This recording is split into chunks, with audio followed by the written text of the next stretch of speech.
But what I would like to ask you is, no, hear the question. If Islam allows you to have sex with women that you are not married to, would this bother you about Islam? It doesn't allow you to have sex with a woman with no marriage. Okay, brother in humanity, just first hear the question, and then he'll give you the proof. But did you hear his question?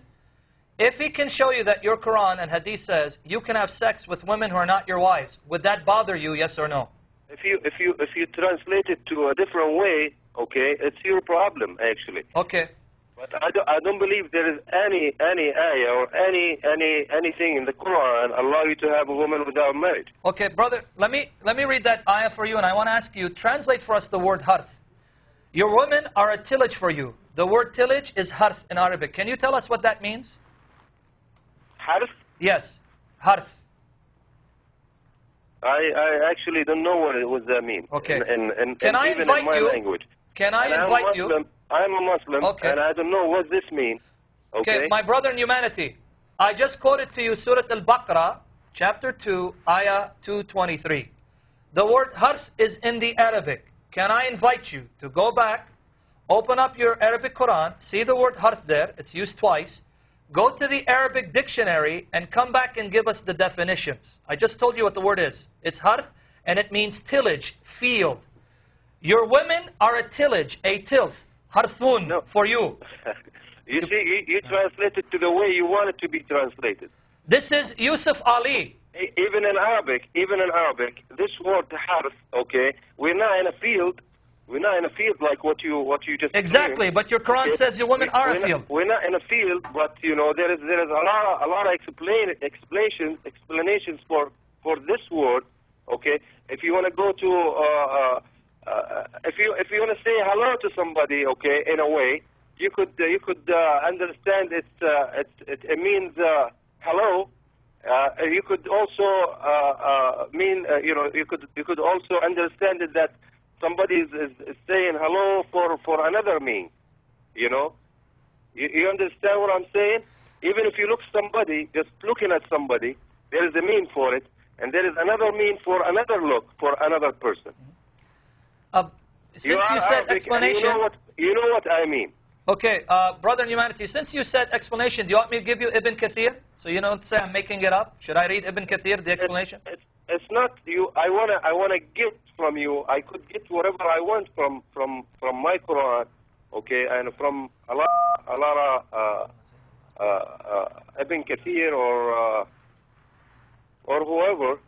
But you know the way you're talking, you just it's like you explain to people whatever you understand or whatever you want them to understand. I have to disagree with you. I believe that's wrong.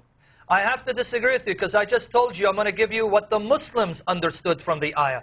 Ibn Kathir is not a Christian, and he doesn't agree with me, so I said I can read what he says. I can read what Jalalain, I'm not against any religion, okay, but I'm against whoever translate and explain to people, especially on TV, whatever he believes, okay, and put those things in their mind to make the religion of Islam look bad in their mind. This is wrong, my friend. Well, our friend, notice what just happened. We told you exactly what Islam teaches. When we say that Muhammad had 9 wives, this is not us saying it. This is Al-Bukhari saying it. These are the companions of Muhammad transmitting down to Al-Bukhari that Muhammad had 9 wives at one time. When we say that the Quran allows something, we brought you straight to the Quran. When we say that the Quran the Quran says something, we gave you not our translations. We're quoting Muslim translators of the Quran and how they have translated it, and you are accusing us of making Islam look bad. Well, since we've told you exactly what Islam teaches, and we've given you Muslim commentators, we've given you Muslim sources, and we've given you Muslim translators, and you're saying we're making Islam look bad. All we've said is exactly what Islam teaches. And so if you think that what we're saying makes Islam look bad, what you're telling us is that the Muslim sources make Islam look bad. What you're telling us is that what Muhammad did by marrying 9 wives, or calling women a tilth, a field for you, that these teachings make Islam look bad. And no, Islam actually I would agree. Give the woman the best things, okay, out of everything in this world, okay, give the woman the right for everything. The religion of Islam gives the freedom for everybody. For 1500 years ago, the religion of Islam gave everybody the right to have 4 women. Yeah, right. You are allowed to have 4 women, but under circumstances, which is we have to be fair between more than one. You have to be fair. Islam asks you or asks you to marry, if you can, okay, more than one woman, okay. You allow, Islam says in the Quran, we allow you to marry more than one woman, more than one, okay. But you have to be fair between all of them. I have no objection. I'm going to tell you, you cannot be fair between more than one, because even if you give this woman 2 pounds of tomato, the 2 pounds of tomato here, if you give her 2 pounds of whatever, if you give her apartment, if you give her the same furniture, if you give both of them anything, whatever they want, okay, or whatever, you have to be fair. Give them fair things between them. You're not going to be fair between both of them, okay, in your heart, because you're going to love one more than the other. That's why he said in the Quran at the end, he said, and if you cannot be fair, you get one. That's it. Now we agree completely that if polygamy were allowed, then you should treat your wives equally. And I agree that according to the Quran, men should treat their wives equally. The problem we find. You cannot treat Brother your Humanity. wives What's his equally, name? Brother Ghalib. Ghalib. If you treat them equally with everything, Okay, you Ghalib. cannot treat them equally with love. Okay, Ghalib. Brother, please, let him answer you. We'll let you speak. Let him answer. And when he finishes answering, then you can come back.